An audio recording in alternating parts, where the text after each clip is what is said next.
He wasn't causing a scene. He wasn't breaking rules. Kendrick Mosley was simply sitting by the pool, enjoying a rare quiet afternoon. But within minutes, what should have been a moment of peace turned into something else entirely. Blue lights, heavy footsteps, and questions no man should have to answer in his own home. What followed wasn't just an inconvenience, it was a test of dignity, a clash between truth and suspicion. And when the cameras started rolling, everything changed. Because what happens when the people sworn to protect you decide you don't belong? He thought it would end quickly, but it was only the beginning. Sunday afternoons meant something different to Kendrick Mosley. They weren't glamorous, they weren't busy, they were his. A slice of time carved out between long work weeks and late nights, when he could breathe without deadlines chasing him. He loved the rhythm of it, sliding into flip-flops, grabbing his worn thermos filled with iced tea, and walking down to the pool with a book tucked under his arm. It was routine, quiet, grounding.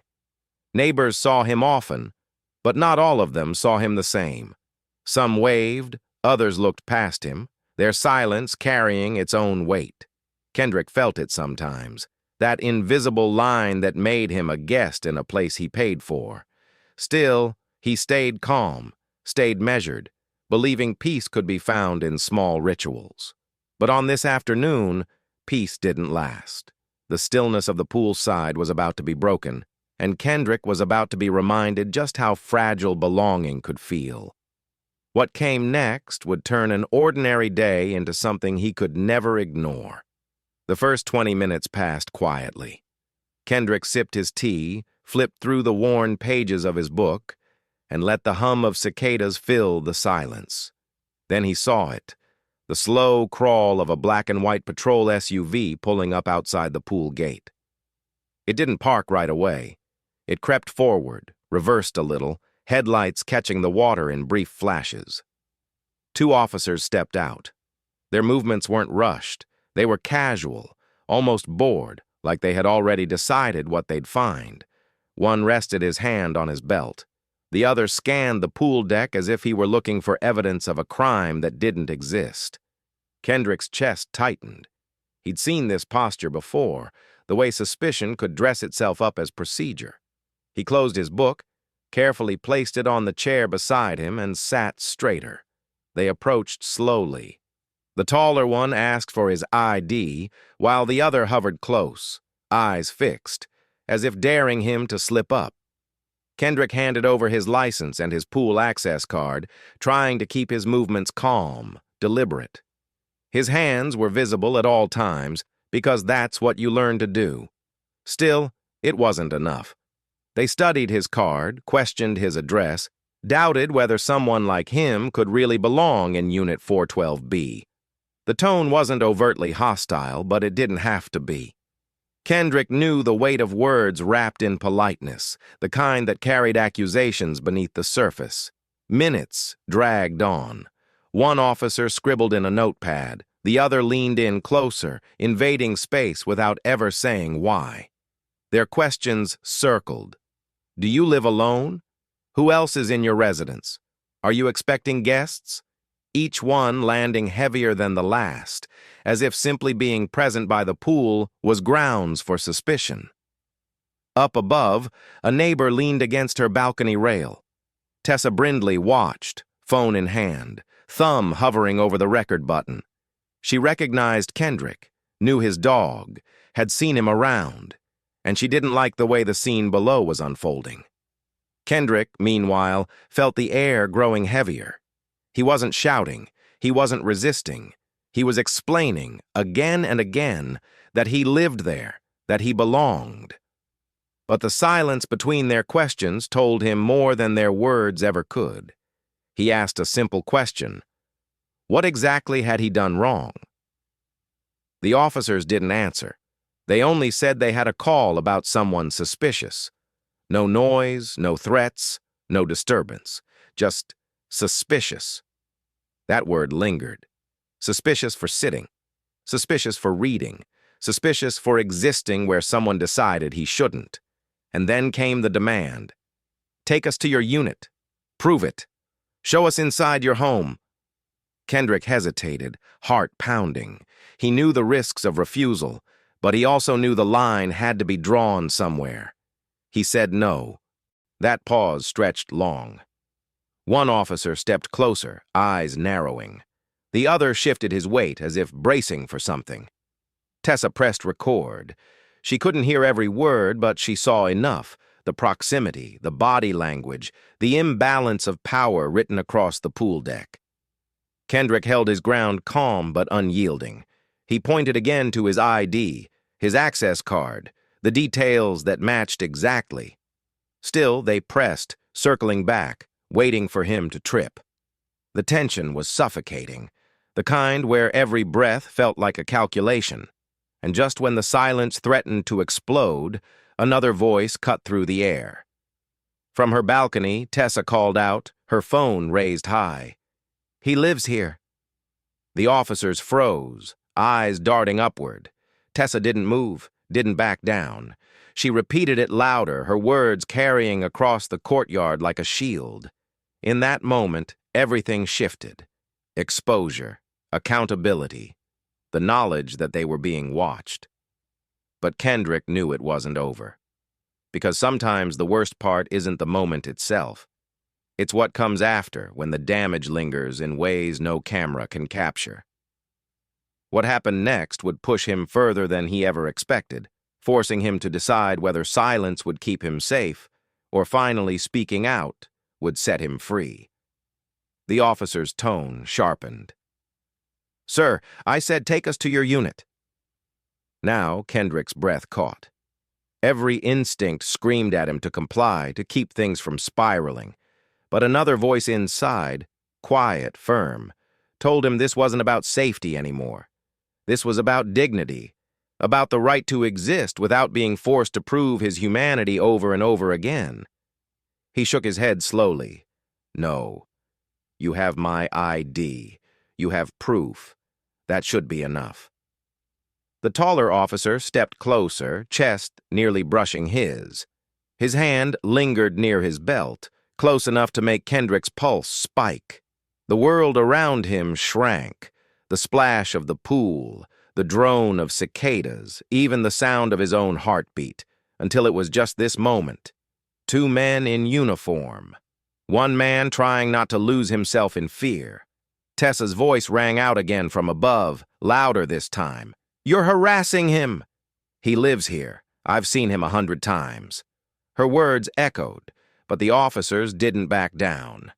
Instead, one turned, glaring up at her balcony. Kendrick knew then how quickly this could go wrong. A sudden move, a raised voice, anything that might be read as defiance. His palms were slick with sweat, yet he forced them to remain still at his sides. Inside, though, anger burned hot, cutting through the fear. He thought of his father's words. "Son, sometimes they won't see you as who you are. They'll only see what they want you to be." And right now, he knew exactly what they saw. The shorter officer leaned in, his voice low, almost taunting. "If you've got nothing to hide, why not just let us inside?" "Unless you don't actually belong here." That sentence hit harder than any shove. A stranger, a badge, and a lie. All it took to erase years of hard work, rent checks, friendly nods to neighbors. His very existence reduced to suspicion. The heat in his chest rose, threatening to spill out. But he steadied himself. His voice cracked, but his words were clear. "I will not open my door. I will not let you treat me like a criminal in my own home." The officers locked eyes, their posture stiffening. For a split second, Kendrick thought this was it. That any second they'd escalate, and he'd be just another name, another video, another story told too late. And then, silence. The kind that makes your skin crawl. One officer's hand brushed against his holster. Tessa's camera stayed fixed on them. A neighbor's window slid open across the courtyard. More eyes, more witnesses. The tension cracked like thunder. Kendrick realized he wasn't just standing for himself anymore. This was bigger. Every second stretched into eternity, every breath balanced between survival and surrender. And in that razor-thin moment, one truth became undeniable. What happened next would not just change his night, it could change his life. Because sometimes the climax isn't about what breaks you, it's about whether you dare to stand unbroken. And the question hung heavy in the air. Would they back down? Or would they make him pay the price for saying no? The standoff didn't end with shouting or handcuffs or flashing lights. It ended with silence, an uneasy retreat. The officers exchanged a look, muttered something about just doing their job, and walked away, their footsteps heavy against the concrete. But for Kendrick, it didn't feel like relief. It felt like survival, and survival carries its own kind of weight. As the pool gate clanged shut behind them, Tessa rushed down, her phone still trembling in her hand.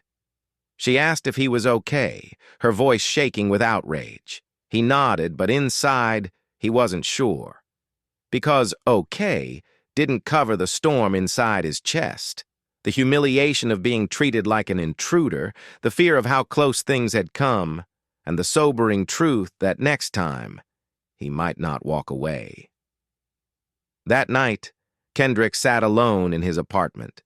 The quiet that once brought him peace now felt suffocating. Every shadow outside his window carried the echo of those uniforms. Every creak of the floor reminded him that his home, his supposed safe place, could be questioned, challenged, stripped away with a glance and a doubt. But as he replayed the scene, another thought grew louder. Tessa's voice, the neighbor's window sliding open, the phones raised high, witnesses refusing to stay silent. It didn't erase what happened, but it showed him something else. That when people stand together, when they refuse to look away, the narrative shifts. Kendrick's story isn't just his. It's a reflection of what countless others endure daily. The questioning, the suspicion, the demand to prove belonging in spaces they've earned, in homes they've paid for, in neighborhoods they helped build. This isn't about one pool, one ID, or one man. It's about a system where innocence has to be defended, where dignity is conditional, and where peace is fragile if your skin tells a different story. And here's the hardest truth. Kendrick got to walk away. Many don't. For every incident caught on camera, how many remain unseen? For every voice that spoke up that afternoon, how many stay silent in fear? This story isn't just a warning, it's a call to recognize that racism doesn't always announce itself with slurs or violence. Sometimes it hides in suspicion, in questions asked with narrowed eyes, in rights treated as privileges. And every time it's allowed to pass unchecked, the weight grows heavier for those who carry it. Kendrick's dignity was tested that day, but he stood firm.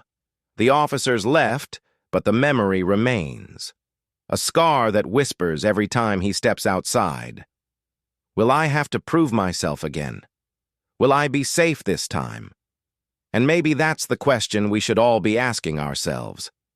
Not just what happened to Kendrick, but what we'll do the next time we see someone else standing in his place.